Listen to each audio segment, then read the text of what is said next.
malamu Jehova Zambe malamu Bwaka kwa moto te Atika kwa moto te na malamiso Atika kwa moto te na pota na ye. Oui, pourquoi pas. Puisque vite n'a vu qu'un jour, tout le savait l'activité, même les soirées, les choses. Donc vite n'a vu l'aide, ça peut venir de partout. On peut aussi avoir un groupe ici, puisque quand on fait des choses, on a déjà la marraine, elle est ici. Okay. Donc si Belleville elle est déjà ici, nous autres nous sommes la base. Donc si on a aussi des gens ici, pourquoi pas. Mais il faut vraiment base à la... Vraiment des gens rigolos, pas de problème, rien du tout, parce que nous on est des femmes, on est ensemble et on n'a jamais eu de problème. Zambe malamu Jehova Malamu Jehova Zambe malamu Bwaka kwa moto te Atika kwa moto te na malamiso Atika kwa moto te na pota na ye.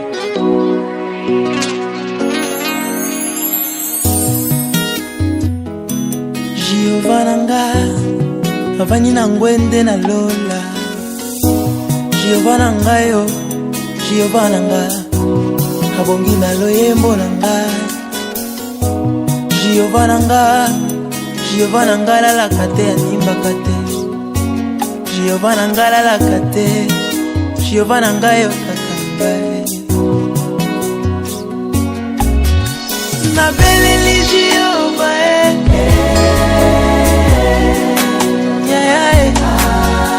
Na beleli Jehova Kolo nangaye Na beleli Jehova Rafa Kolo nangaye Na beleli Jehova Jire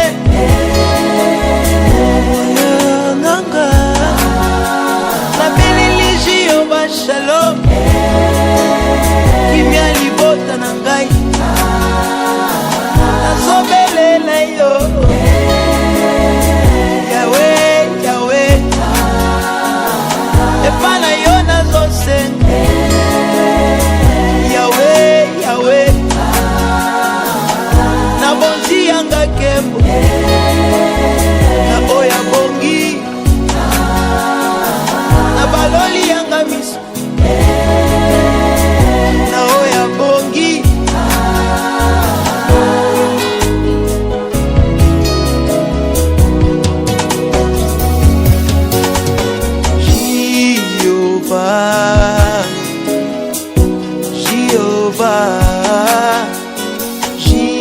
Jehovah Makasi nangaye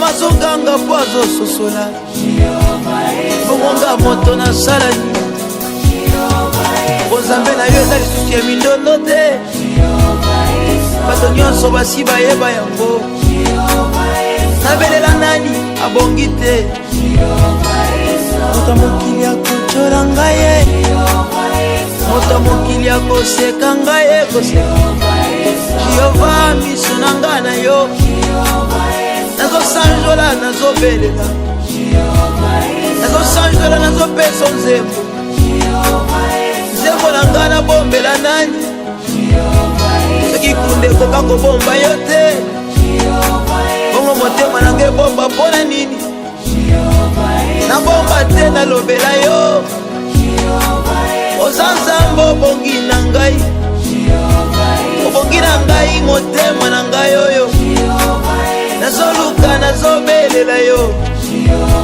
Nazotombola nazosanjola yo Yo nde makasi na ngai nyonso Elonga na ngai yo yaya Refuge na ngai nkolo Lisungi ya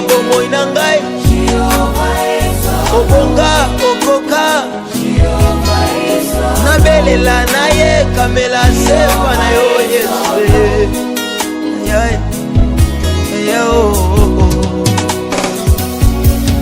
Soki na bengi ye ayokaka ngai, soki na bengi ye ayokaka ngai, soki na beleli ayokaka ngai, soki na beleli ayokaka ngai.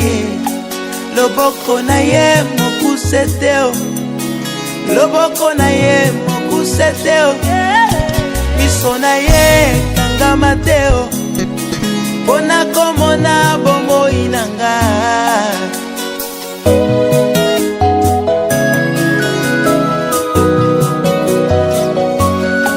Matoi na ye kangama te o, pona koyoka kolela na ngai. Matoi na ye kangama te o, pona koyoka kolela na ngai. Jehova nanga aza fidèle, Jehova nanga aza fidèle, Jehova nanga aza fidèle, Jehova nanga aza fidèle. Nakobelela yo, nakobelela yo tango nyonso. Nakobelela yo, nakobelela yo tango nyonso.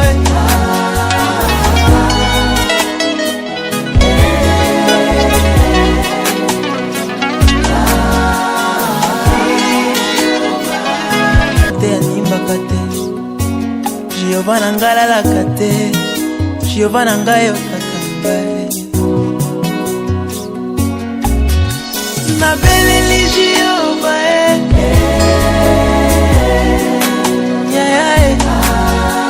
nabeleli Jehova kolo na ngai. Nabeleli Jehova Rafa kolo na ngai. Nabeleli Jehova Jireh nanga. Nabeleli Jehova Shalom kimia libota na ngai. Nazobelela yo Yahweh, Yahweh, epa na yo nazosenga. Yahweh, Yahweh, nabonzi yanga kembo na oya bongi, na baloli yanga miso na oya bongi.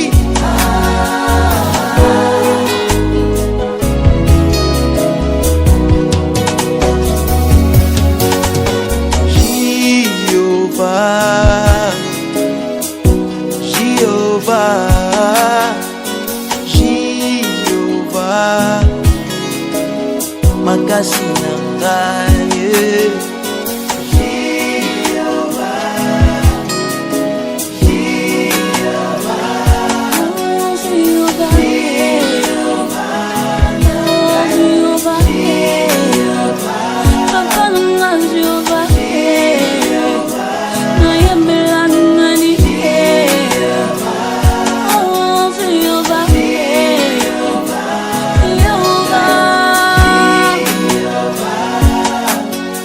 Mazoganga poazo sosola bongonga moto na salani.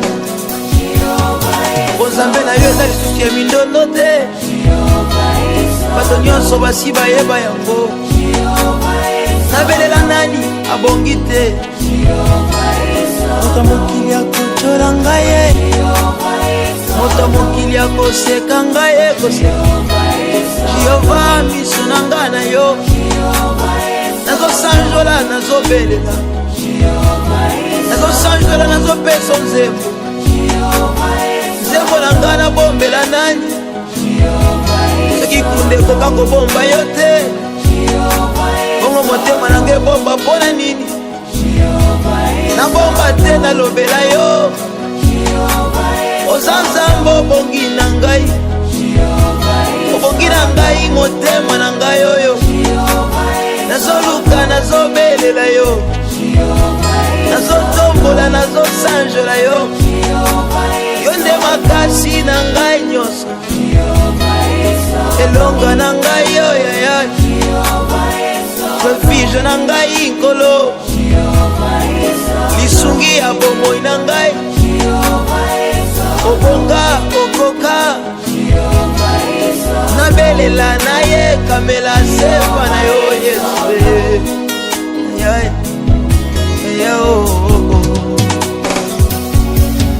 soki nabengi ye ayokaka ngai soki nabengi ye ayokaka ngai soki nabeleli ayokaka ngai soki nabeleli ayokaka ngai ye loboko na ye mokuse te o loboko na ye mokuse te o miso na ye kangama te o mpona komona bomoi na nga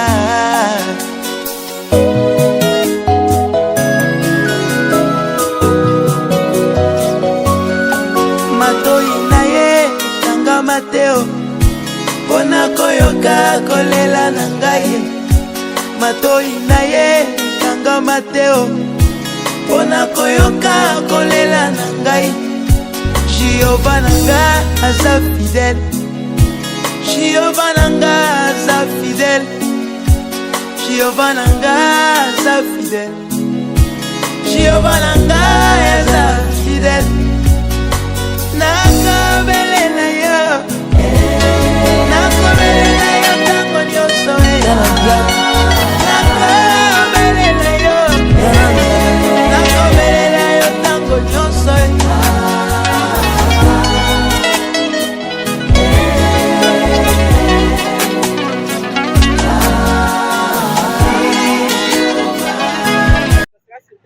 donc il y a rez-de-chaussée, puis il y a premier niveau, deuxième niveau. Au-dessus, il y a que des chambres. Là en bas, il y a un salon et tout le reste. Je sais pas si... Non, au final, il faut contenir combien de bases? Bon, normalement, par rapport au projet ingénieur, moi je voulais quelque chose avec 70 lits. 70 lits, avec 50 enfants vraiment fixes, on va s'en occuper. Et les 20, ça va tourner pour des adoptions et tout. C'est pour ça qu'on a fait des niveaux, parce que chaque chambre, c'est 4 enfants, donc avec des lits superposés. Mais je voulais qu'il y ait ces enfants-là puissent avoir leur douche, leur toilette. Comme ça, ils sont à 4 à utiliser, pas à 10. Et puis, un petit coin bureau. Voilà pourquoi on a fait plusieurs niveaux. C'est à 2 niveaux. Il y aura rez-de-chaussée, premier et deuxième niveau. Les chambres sont au-dessus. Ok. Voilà. Et c'est quoi l'idée?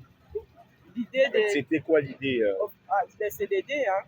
Bon, moi, comme je l'ai toujours dit, au départ, moi-même, je suis orpheline de père et de mère. Ok. Donc, mes parents sont partis, ils étaient trop jeunes. Les deux petites, j'avais cette idée-là de vouloir aider les orphelins et tout. Et non, ce n'était pas la première fois que je viens. Je ne sais pas quand c'est mon voyage j'avais fait en venant ici. Cette fois-là, j'étais venue avec... Donc, en fait, quand je suis venue cette fois-là, avant d'arriver, j'avais déjà envoyé des vêtements, des trucs et tout. Et l'idée, c'était de venir faire un don. Okay. Donc, je me suis dit, je vais aller faire un don. Je vais commencer tout doucement. Et puis, par après, on verra un jour. Donc, l'idée, c'était vraiment ça, c'était de lier. Et là, avant de venir, j'avais fait connaissance avec Frère Déo par la Nzemone Angela Moussouté que j'avais découvert chez Bellevue, évidemment. La découvert Nzemone chez Bellevue et j'ai tellement aimé cette chanson que j'ai cherché de savoir qui a chanté ça.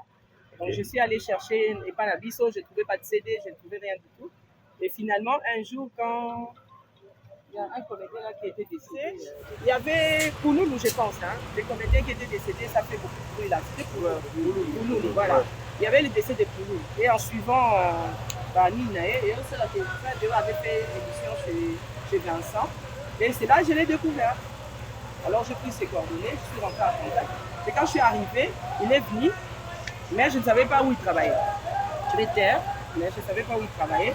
Et du coup, c'est lui qui m'a poussé. Il m'a dit, mais maman, pourquoi tu ne fais pas ça? Pourquoi tu ne fais pas ça? J'ai dit, ah, moi, je n'ai pas les moyens. Moi, j'ai pensé qu'il faut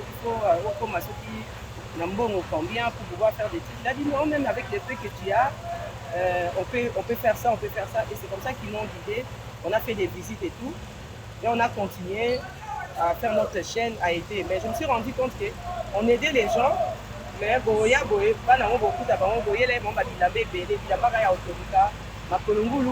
en fait, ça ne me plaisait pas. J'avais l'impression qu'ils étaient toujours sales et que c'est pas ce que moi je voulais.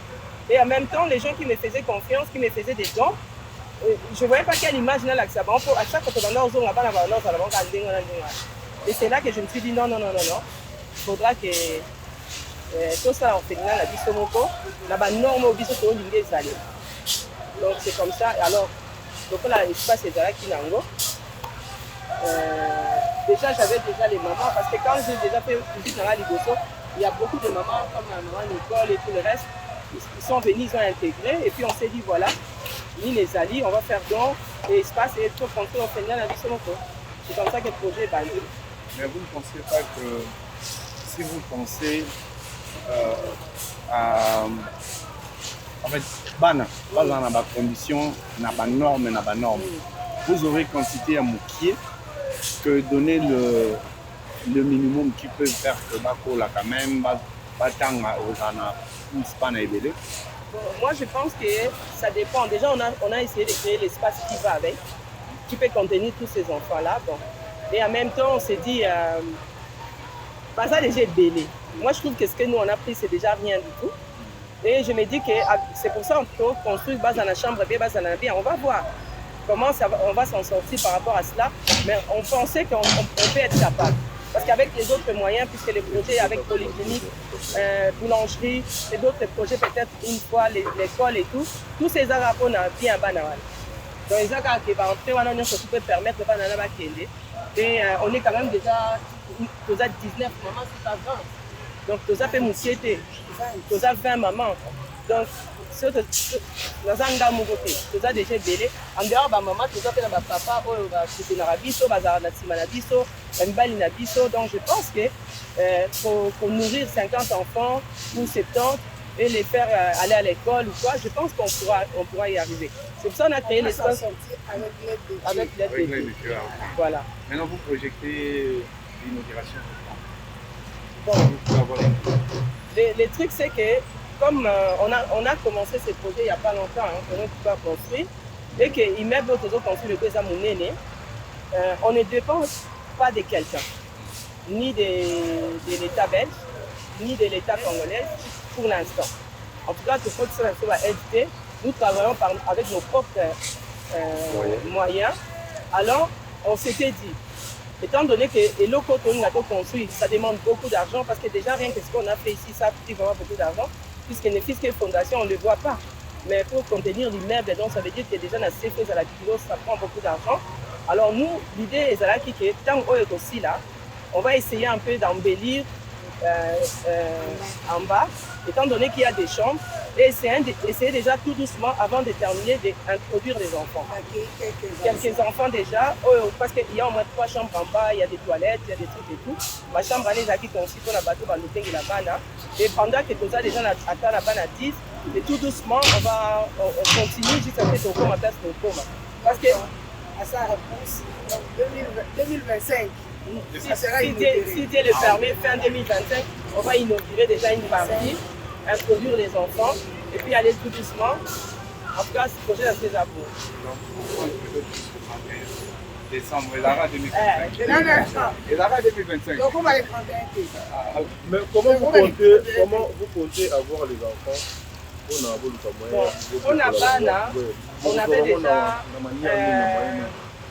Ici, on a des contacts ici, on avait déjà contacté parce qu'on a aussi déjà des orphelinats qui nous ont aidé. En dehors de ça, en attendant, on continue quand même de faire des actions dans l'orphelinat au pays Dakar. Alors que côté il y a des contacts, on peut faire la déni que vous. Et parmi Banawana, nous avons fait des contacts dans l'Est parce qu'il faut pas la faire par l'Est. Donc les autres pays, on a vraiment il faut pas là. Mais là, c'est un mouvement à faire la. On appelle ça les filles des enfants. Non. UNICEF. Dans un mouvement, ça, on a UNICEF et tout. Nous avons déjà un contact là. On va s'arranger au moment opportun pour faire venir Banavin, mais il y a Est. Nous aurons le temps, et on a vraiment interview donc avec vous. Donc, moi, de profiter de moi instant. C'est quoi l'intérêt? C'est quoi votre bénéfice? Parce qu'il y a beaucoup de personnes qui se disent, ben voilà, ils ont sans but lucratif. Et tout, et puis voilà, après à la fin, il faut mis ma famille. C'est quoi l'intérêt n'a vu en faisant tout ça? Moi, pour moi, c'est la joie des enfants. C'est la seule chose intérêt dans la tête. De voir ces enfants-là être joyeux. Nous, on n'a pas envie que nos enfants soient... On veut que les enfants soient comme tes enfants à la maison. Donc, ça veut dire vraiment que j'arrive au bout du monde, à mon hasard propre, qui vient à la petite. Donc, et cette joie-là, il y a autant de sabango, il y a encore de sabango qu'un jour va comme un peu battu. C'est la seule chose qui nous compte. Donc, pour moi, c'est ça. Je pense que les mamans, c'est exactement la même chose. Parce qu'on dit ce qu'on va gagner l'autre. On va gagner l'autre au contraire. Voilà. Et on ne compte pas gagner non plus parce qu'on ne cherche pas à gagner. Le fait que Dieu nous a donné, ça nous suffit. On veut vraiment que tout le monde soit capable de l'aider, pour capable de satisfaire tout le monde. Et d'ailleurs, c'est pourquoi le choix à Kotoyo, parce qu'on aurait pu faire ça aussi à Kinshasa. Ici aussi, on est à Kinshasa. La ville. La ville. Là-bas. On aurait pu faire ça aussi là-bas. Mais on a choisi ici parce qu'on s'est rendu compte aussi que Ning et Zalaka, la Koto, mais non aussi ici. C'était pas comme ça, donc voilà. Moi, je pense que vous pouvez aider les gens. Vous pouvez aussi avoir la position. La plupart des mamans dans notre groupe, alors on a fait ça, là, la président, que ça, il s'en va encore sur là. Les bancs là-bas, dans la condition, il y a bien, le coup là-bas, on a dit, pendant la base, on a dit, alors la condition bien, pour essayer pour ça, ça peut pas la mesure, on appelle la condition, on a. yango na susi bamama nyonso tu baza na groupe mpo baza na posa kosalisa nde tosangana tolie toede toluka kosalisa to tozesi bana nyonso tu te mais mwa ndambu to banda kosalisa soki tosalisi mona bakei bakoli topesi bango opportunité bavole na bapropre zele na bango tozwi mosusu tosalisi jusqu'à ce que presque tokolenge presque kosutela mais pour le moment toanana makasi toprefere kosalisa bana mpona ke tozala à l'aise na conscience na biso mpo tokomonake bana ebele baza na condition ya bien te par rapport na ndenge bana biso bavandi na ndako yango toape na posa mpe bana nyonso tu te me bana mingi baprofite mpe na condition ya bilenge. Voilà, mais aujourd'hui, parce que Yoki Maman Présidente a commencé, il y a pour vous travaillez avec pas moyen de boire on a Bino, avec vos maris donc à la maison et Nalisui à Nzambé, des mois de l'Opané pour voter une famille. Si au moins quelqu'un vous sauve maintenant là, parce que Tozali n'a pas organisé rebelle, aux gens qui qui parlent dans ma cambo, au fait de la cannabis et accompagner déjà si Basali Empire et surtout, tout le monde a bien organisé pour ça la Lolenge Boni pour vous accompagner. Est-ce que c'est possible que les gens baillent vers Bino pour Tambolana Bango, c'est là surtout pas donateur. Bien sûr que même moi, pour les gens bien placés comme le Bango, on a besoin d'aide. Mais pour Tambolana Bango, comme c'est pour essayer de faire, par contre, on va ordinateur, on va dire même on va dire, comme si on a au moins la qualité. Tolingi bana bazala bien tolingi te ke onde kopesa pour maman le baki yango déjà et to bana kopesa ba don opesi bino opesi bilamba opesi boye ole okutaka bana bazala ba condition ndenge kopesa bango le route so tolingi bana na biso bazala pena ke omoni bana kolobi ke baza bana ndako bana ofende me baza na qualité ya bana ya ndako mais tokokoya te ke bato baya pour soutenir biso tozala besoin ya aide tozala besoin ya soutien mais balanda banango mais oyo biso tolingeli oyo tolingi ke enseignement na biso ezala.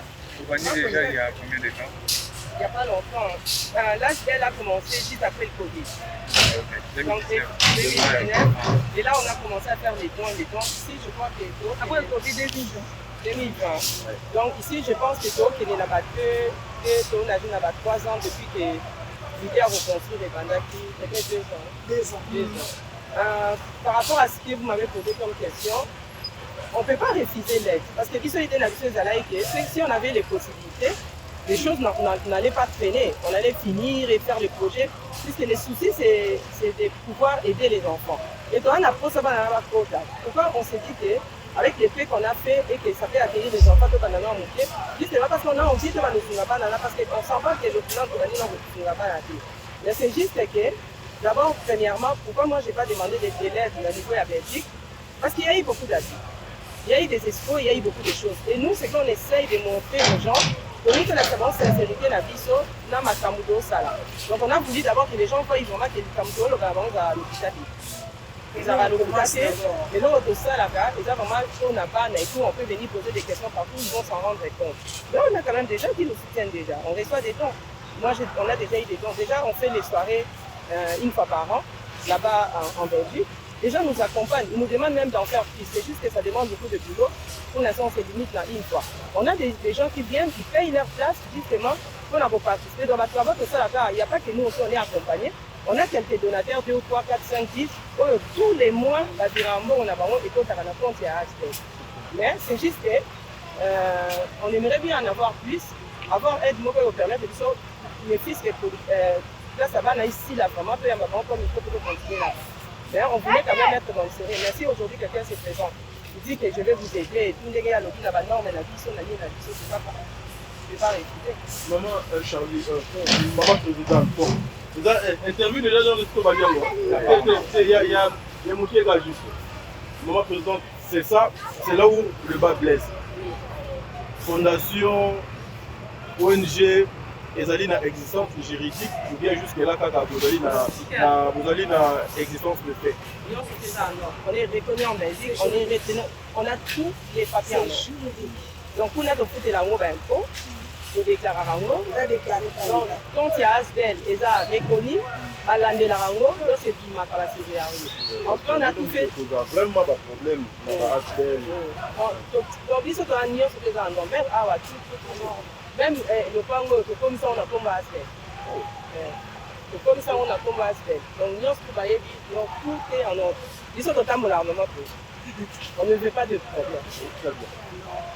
On a une question qui est là, c'est un visiteur, on a fait un peu pour boire, mais nous allons avancer ma cache.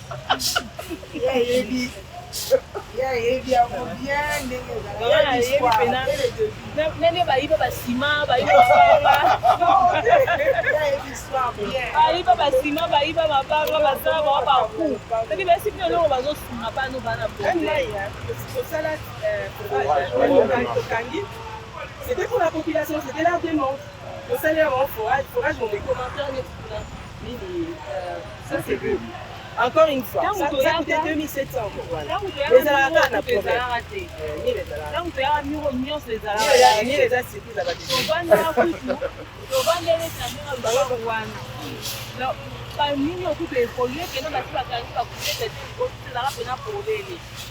Leur mère a stylé quand elle était kangisa bato bapesi eloko bopele baosala on a tout bloqué donc ayiba congolais azoyeba te baosala yango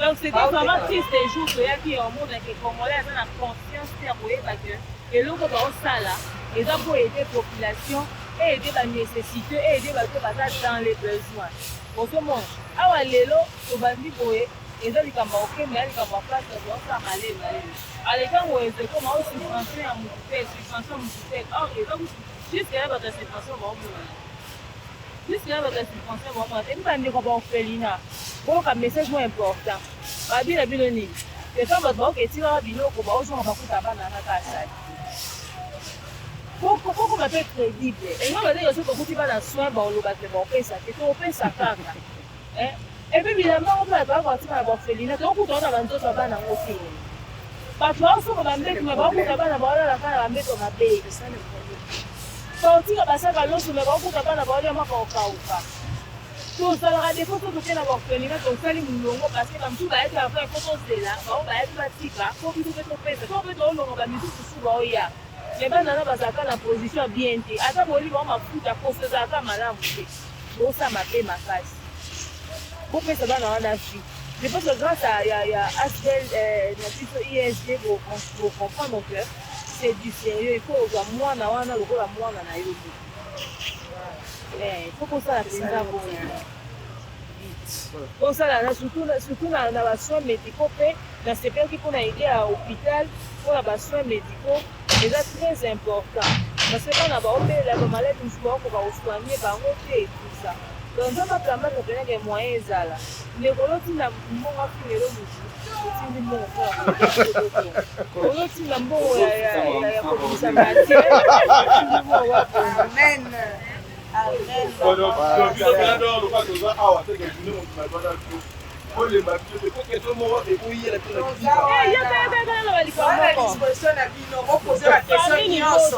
tokokamikota oyo ya biso moko to tolata yango mpenza tomema yango po basentir ke biso différence ezalaka biso tosalaka kolia bilamba te bato basape na filme biso tosalaka kolia baorphelin balata babima propre ozo comprendre biso tosalaka kolia baperike te biso tosalaka kerike kolia biloko bato bana baobimila propre ozo comprendre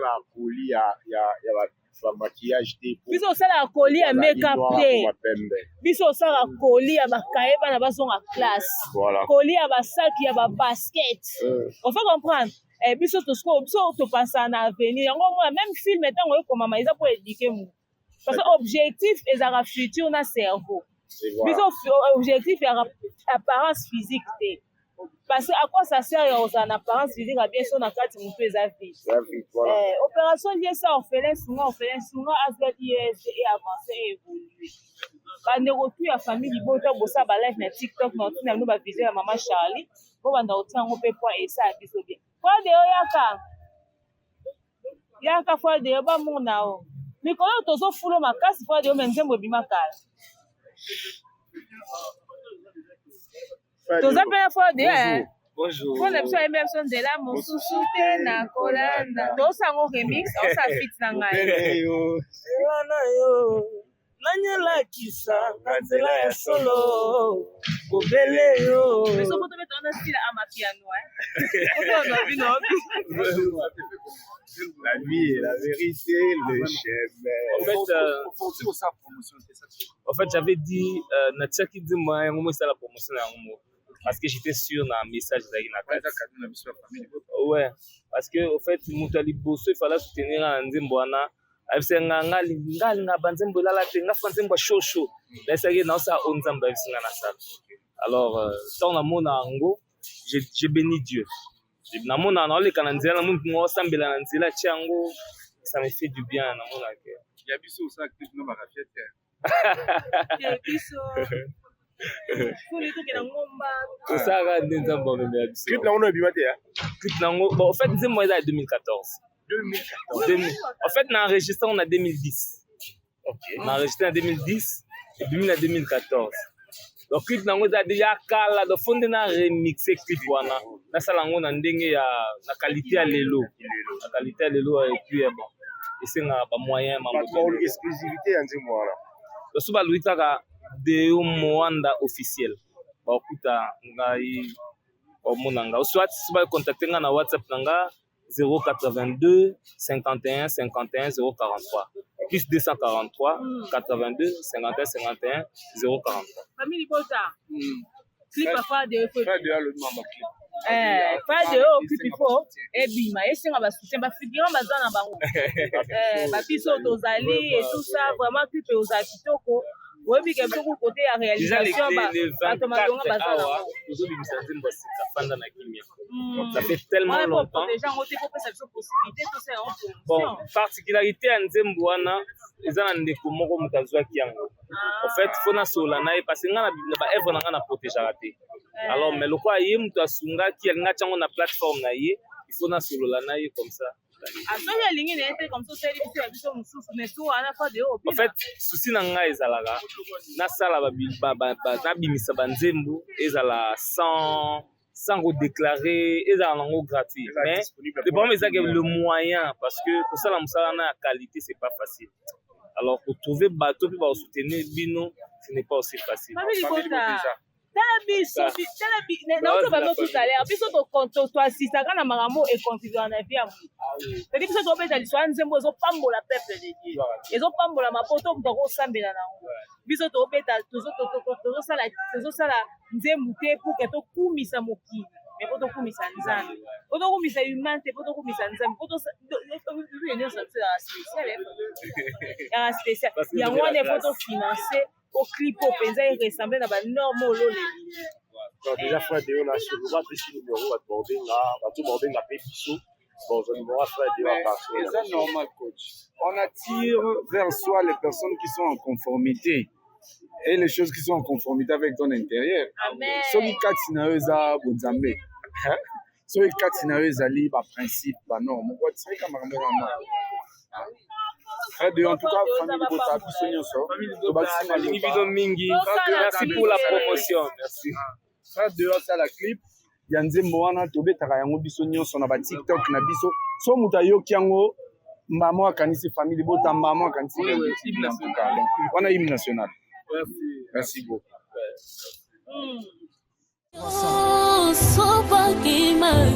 La puissance de ton sang, c'est l'amour de Golgotha me réclame. Alléluia. Car il est écrit, ils te feront la guerre, mais ils ne te vaincront pas. Alléluia. C'est le sang qui couvre les sangs d'Abel. Le sang de Jésus de Nazareth. Alléluia. Alléluia. Alléluia. Yeah. Okende wapi mosantu Yesu masiasa kinayote. Tango malade matimu nganga ba condamné yawe yosu ya lokola métier par excellence. Alléluia. Libote sanga tina yonde tina na biso. Ataba pasi atakozanga nzambe. Atakozanga yaya. Nakangami na yo na kotika yote. Natingama na yo mosantu nzambe moko na ndimela Yesu masiasa Nazareth. Le Dieu de ma foi, c'est toi Jésus. Alléluia. Oh, alléluia. Mokili babwakaki bamonaki eloko ya bazobwaka ntango yo ozotombola mosantu. Na miso ya bato nani akokaki kotala ngai Yesu. Eloko ezanga ntina ozokomisa ntina. Elokoti opesi ntina nzamba bomoi. Alléluia. Yango ngai natomboli yo. Tika totombola mosantu Yesu masiya Nazareth. Sambo ya matana ikulusu akufa pesa bongo ikotomeka. Oh, le sèvre de Jésus de Nazareth, il a croix mes pose à la récite. Oh, mon pateli, abomo inanga. Oboya kolala pe kondimba. Alléluia. Atana bengi sécurité bakolala soki ba relever bango te na yo lala. Ananda kayona tina zamba mayata. Esika yo lokotanga motema nanga mokote mwe. Alléluia. Ibota basondola tata yo lokotanga. De ma vie c'est toi Jésus, Jésus, Jésus de Nazareth. Nanya zalo kola yo nzambe. C'est le grand vainqueur de Golgotha, c'est toi. Alléluia. Ataba bengani na ndaku. Atama la de la tinsoto. Alléluia. Jésus. Alléluia. Ta stérilité, la timacholi batongi Jésus. Alléluia. Tu es là Jésus de Nazareth. Tu es là. Esther, il est là. Nana kayona tina nzamba bomoye. Ulona kena tina. Akamba minene osalelanga nana kokaki kosalango. Il ne déçoit jamais. Elongo ya pamba na misa bato nzamba. Même tu mamoni pamba nzambo ozotombola, ozotombola moto mamoni pamba. Nana komi na tina na sanjola nani. Opesa na tina. Soki yote. Alléluia.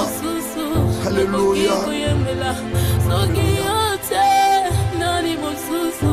Nakoki kosanjola kaka yo. Tokokanisa yo na nani? Zamba Nazareth na ndimela kaka yo. Zamba. Ouais. Chef, est-ce qu'ils ont commencé? De toute façon, elle nous dit, hein, on est là, donc ça là, on appelle ça, dalle, on s'en va. Nous sommes là et on fait les boulots comme d'habitude, hein. Donc ça continue. Parce que l'idée c'est que les donateurs, les gens qui nous aident, voient vraiment à quoi sert leur argent. Voilà, après étape oyo tokoleka sous une étape nini machin et ezaka to couler dalle après efandi ou bien justement après ko couler dalle to kokende na élévation pour to baksa niveau mususu. On va continuer puisque normalement il y a encore 2 niveaux qui montent. OK. Donc on va continuer, espérer que jusqu'à ce que ça termine. Mais bon, comme j'avais dit, comme on travaille avec les moyens de temps, donc on est là. On essaye. On va finir en bas, on va accueillir les enfants et puis tout doucement. Et s'il y a des gens de bon cœur qui veulent nous aider pour aller plus vite, ils peuvent nous contacter pour pouvoir nous aider. Merci. Merci mon cher. En tout cas, on espère, si Dieu le fait, aller au 2 jours. Une partie déjà pour accueillir les enfants. Donc c'est ça le but. Donc on va revenir vers le mois de après notre soirée du mois de juin. On va revenir pour pouvoir finaliser tout le travail et accueillir les enfants. une partie et puis après Et apaisé. Mois de décembre, en bas, tout sera fini. On va accueillir les enfants. D'accord. Merci à toi. les gens descendent. Oui, il est chez nous, par exemple. On va dire l'idée, Isaïe, parce que aux orphelins, le père et le mère, il y a un mot écouté au sein de la paix, il a dit comment soutenir les orphelins. Naturellement, il y a une question de motivation, Isaïe. Ce qu'on élève, c'est une question de motivation. Motivation, c'est une si on est dans le ciel, et tu es informé déjà, tu es informé, pourquoi tu es la mission, pas là. Tu es informé, pourquoi il va tout ça là. Le projet il va soutenir la mission. Moi, je pense que c'est plutôt ça la projet pour le parce qu'il faut faire voilà. Et puis, par rapport à Bana, on préfère vraiment mission dans les sens que c'est très compliqué. Il faut vraiment que Bana va faire. Baza tel que ma parent au bâtiment a préparé pour ces cabarets, donc ils ont la démarche vraiment administrative et tout ça là, pour se retrouver dans la problème qu'il y a. Donc, à ce qui concerne pour ma part, ils sont retrouvés évidemment de travailler dans la banque parce qu'on a pris des contacts, des gens qui travaillent pour ça, c'est qui vont nous aider. L'aspect c'est ISD. IESD, Initiative d'Éducation Sciences Développement. Ok, ISD. IESD. IESD. Initiative d'éducation sciences. Ok. Et là, l'initiative ma maman accompagnée vers leurs hommes. Bon, pour l'instant, nous, on travaille, il n'y a que les mamans. Il y a des hommes qui nous aident. À l'ombre. À l'ombre. Voilà. Quand on fait des choses, des activités, les hommes sont là. On a aussi quelques hommes qui veulent intégrer les groupes. On doit en discuter. Mais là, pour l'instant, il n'y a que des mamans. Base, il y a IS, il y a Asbel, les gens en Belgique. La Belgique est ici aussi. Donc, parce qu'on est des groupes. Oui, pourquoi pas. Puisque vite, la mission a dit qu'un jour, tout le monde savait même les soirées, les choses. Donc, vite, ça peut venir de partout. On peut aussi avoir un groupe ici, puisque quand on fait des choses, on a déjà la marraine, elle est ici. Okay. Donc, si Belleville elle est déjà ici, nous autres, nous sommes là-bas. Si on a aussi des gens ici, pourquoi pas. Mais il faut vraiment base à vraiment des gens rigolos, pas de problème, rien du tout, parce que nous, on est des femmes, on est ensemble et on n'a jamais eu de problème.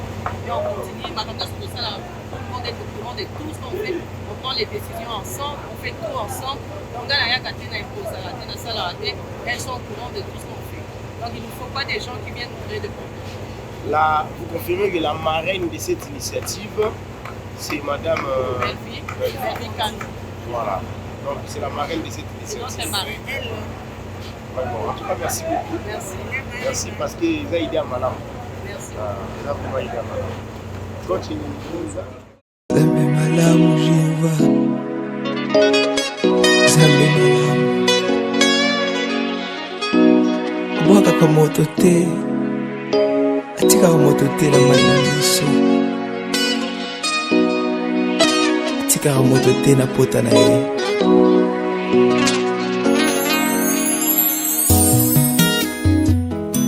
Jehova nanga, avani na ngwende na lola. Jehova nanga yo, Jehova nanga, abongi na loyembo nanga. Jehova nanga, Jehova nanga lalaka te animbaka te. Jehova nanga lalaka te, Jehova nanga yo kaka ngai. Nabeleli Jehova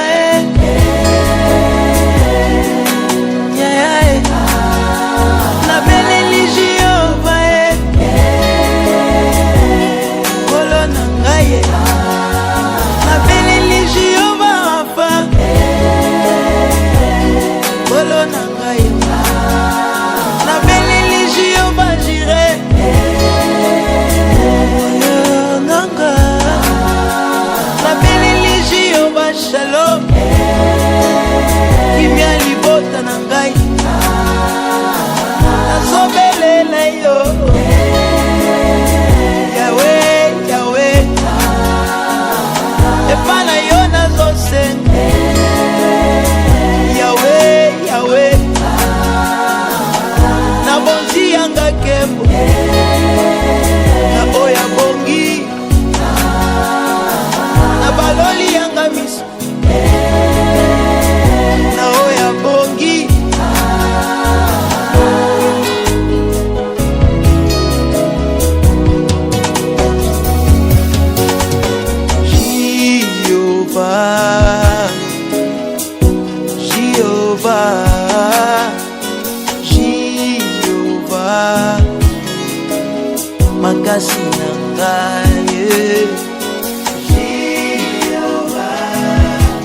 Jehovah,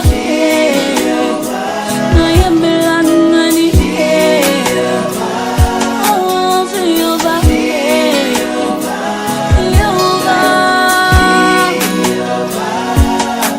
soki nyama zoganga po azososola bongonga moto na salani bonzambe na yo eza lisusu ya mindondo te bato nyonso basi bayeba yango nabelela nani abongi te moto mokili akocola ngai ye moto mokili akoseka ngai ye koseka Jehova miso na ngai na yo nazosanjola nazobelela nazosanjola nazopesa nzembo nzembo na ngai nabombela nani soki kunde ekoka kobomba yo te bongo motema na ngai ebomba mpona nini nabomba te nalobela yo oza nzambe obongi na ngai obongi na ngai motema na ngai oyo nazoluka nazobelela yo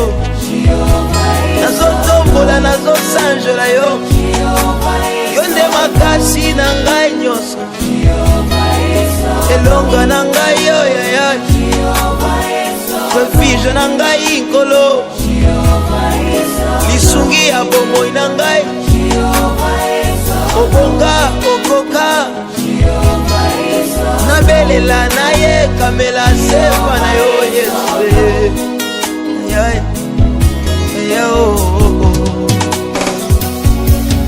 soki nabengi ye ayokaka ngai soki nabengi ye ayokaka ngai soki nabeleli ayokaka ngai soki nabeleli ayokaka ngai ye loboko na ye mokuse te o loboko na ye mokuse te o miso na ye kangama te o mpona komona bomoi na nga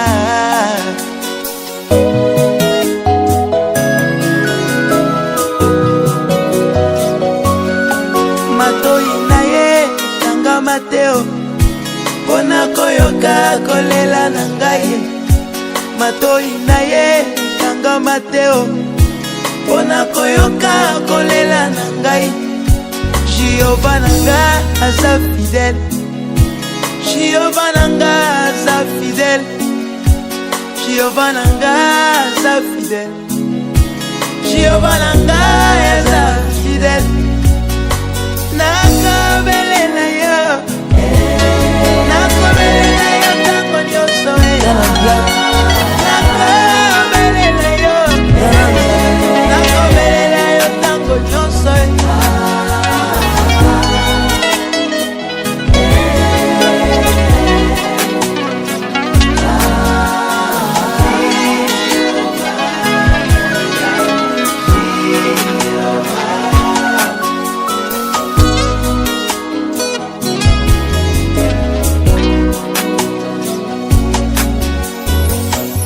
na sosoli yo te abolongo na ngai eko kumbamela yo